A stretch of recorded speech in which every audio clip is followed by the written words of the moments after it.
creator of The Art of Imperfect Adulting. I'm going to turn you to the side so you can see more of the calendar. And this is my 2026 Build in Public project, where I go live and I talk about the things that I'm doing to grow my business. I'm the host and creator of The Art of Imperfect Adulting, if you don't know me, if anybody's watching. And the idea behind this series is just that I come in here and talk about the things that I'm working on every single day. January 26th, I live in Miami, Florida. It's a sunny day. And one of the things that I'm doing today, I'm marking off the days of the calendar. We are Monday the 26th. Here we are. One of the things that I'm doing today is something kind of different for me, which is that I'm spending some of my time speaking up about politics and encouraging other people who I know or who are part of my reach to speak up about politics. That's not normally what I do. There are a lot of people who will say that people should not combine business and politics, and I hear that, and there are plenty of times in my life where I would absolutely agree with that. I think it's especially true probably for corporations and donations, but it's outside of my scope of expertise, to be honest. So there are lots of people who say that business and politics do not mix. But on the other side of that, I'm going to tell you a little bit about where my mind is.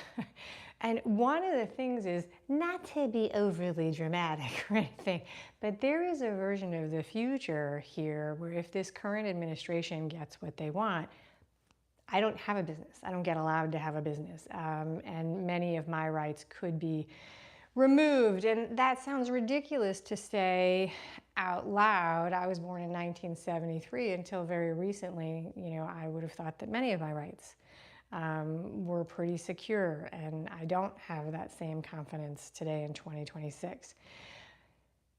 Talking about politics and as a small business owner might be bad for business, might push people away who don't want to interact on that platform. I put a statement on my newsletter yesterday that went out about my personal values.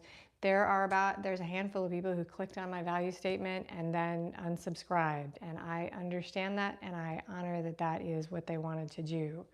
As bad for business as having an uncomfortable conversation about political unrest and the U.S. government and people who are hired by the U.S. government shooting people in the streets of Minneapolis, as uncomfortable as that conversation might be, and as bad as it might be for me as a micro business owner, I have a sneaky suspicion that more widespread unrest and political destabilization and economic destabilization of the dollar and the U.S. economy is going to be worse, or would be worse if that's where it goes. And a lot of people are talking today, the 26th, this week, even people with vastly different personal politics than me, are talking about what is the end game here, like what is the goal, where do we go from here? And I don't know, I can't predict the future. But that's one of the reasons I'm speaking out, because this is a time when I can speak out, and that's not always guaranteed. There's tremendous privilege in being able to speak out. There is actual risk and really valid fear of not speaking out, of not making your platform about political issues. And so I see that there are people who cannot speak out. It's not safe for them to speak out. A very valid reason for not speaking out is because you feel like your safety isn't at risk, or you need to feed your family. And I get it. I see that, right? A third reason that I'm beginning to speak out is that I have really been tuned into people who are speaking out already, and they are using their voices to further this message of American democracy and the power of the people in the platform. And the people I see on the front line, Heather Cox Richardson, this week Tim Walz, they're getting tired. They're saying things like, this is unsustainable. And so they need support. And me adding my voice in whatever way that I can to say, I too speak out against the actions of this administration, that is me supporting those folks who are on the front line. And it can really sound like one voice is decentralized and doesn't matter. It can feel like having a conversation with your neighbor or choosing where you shop doesn't have an impact in what we're doing. And I feel that, right? I live in a very red state where my vote really basically doesn't count. I could email could email Tim Scott every day, 12 times a day. He's not Tim Scott, what I mean, Rick Scott, is that my senator? Every day, he's not going to change his mind about what he does. Like, he's not. Like, he's in support of this administration. That's like, I get it, right? But the data says that this administration and the actions that they're doing and the works of these agents in their just really violent interactions with people in Minneapolis and other places, right? There's two very high profile people, Renee Good and Alex Priddy, but there's more people who have been hurt and killed at the violent actions of this administration, people who work for this administration.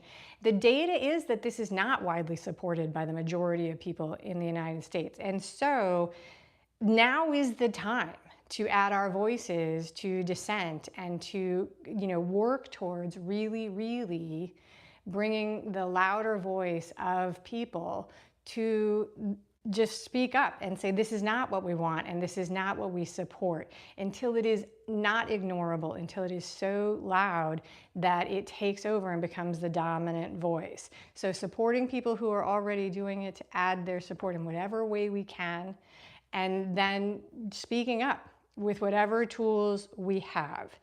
And I encourage people who feel that they are disempowered or that maybe they're in a spot where it doesn't matter to look up the name Václav Havel, who was a Czechoslovakian. He was a poet, and he was part of something that is called the Velvet Revolution. So look it up, do your own research, speak up whatever you can if you feel that it's safe for you to do so. So that's one of the things I'm working on today. Didn't think that would be on my to-do list. I'm not actually a political activist. I would prefer to be on here like talking about anything else. I had a couple meetings. One has been canceled because a huge part of the country is under snow. And I have a lot of editing and stuff to catch up on, and very pragmatic tools. One of the things that I use to produce my show is not working, one of the tools I use. And so I have to figure out how to reorganize my tech stack to get it back working again. So those are the things that are on my to-do list today, January 26th, 2026.